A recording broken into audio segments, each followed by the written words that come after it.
Tuan muda yang lemah dan hanya bisa merengek. Dalam 7 detik, membantai 18 iblis tingkat tinggi yang menyerang. Ini karena tubuhnya dikendalikan oleh pengembara pedang terkuat di dunia, Jim.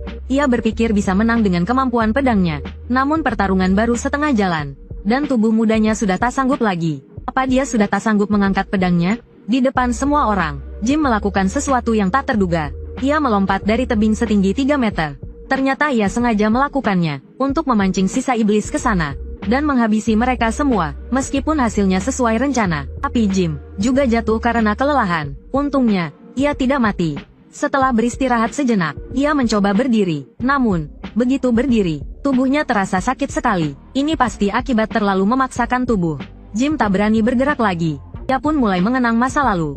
Saat Jim masih kecil, keluarganya mengalami bencana dahsyat. Kecuali dirinya, hampir semua kerabatnya terbunuh. Keinginan balas dendam mendorong Jim untuk menjadi kuat, hingga ia menjadi salah satu dari 7 petarung terkuat.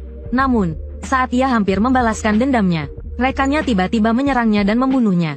Tapi untungnya, Tuhan memberinya kesempatan kedua. Ya, ia terlahir kembali dengan kekuatan masa lalunya.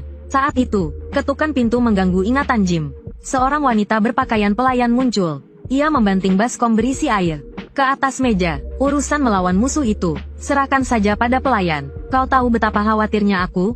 Belum sempat ia selesai bicara, Jim memeluknya erat. Meskipun rasa sakit yang hebat membuatnya gemetar, ia tetap memeluknya erat. Senang sekali bisa bertemu denganmu lagi. Beranda, dia adalah guru pribadi Jim. Di kehidupan sebelumnya, di masa kecilnya yang tragis, Beranda adalah salah satu dari 2 cahaya dalam hidupnya. Namun, orang yang begitu penting ini hilang saat keluarganya hancur. Jim memeluknya selama beberapa menit.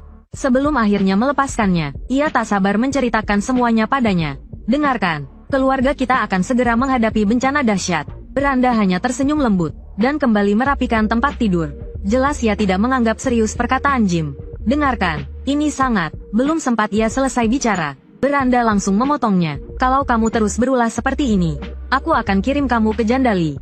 Tidak tahu terima kasih. Jim terdiam mendengar beberapa kata itu. Setelah tenang, Beranda tiba-tiba membahas festival musik minggu depan. Itu kesempatan bagus untukmu, dan adikmu, Elena, untuk baikan. Seharusnya ini hal yang menyenangkan. Tapi Jim malah membelalakkan matanya ketakutan. Karena menurut ingatan kehidupan sebelumnya, Elena akan terbunuh di festival musik itu. Jim mengambil foto mereka berdua di atas meja, seolah membuat keputusan penting dalam hatinya. Tapi saat itu, pintu tiba-tiba terbuka. Wajah yang familiar muncul. Elena, tanpa ragu, Jim memeluknya. Aku kangen kamu. Lalu dia menepuk-nepuk bajunya dengan jijik. Minggu lalu kamu bilang muak dengar napasku. Kepalamu terbentur,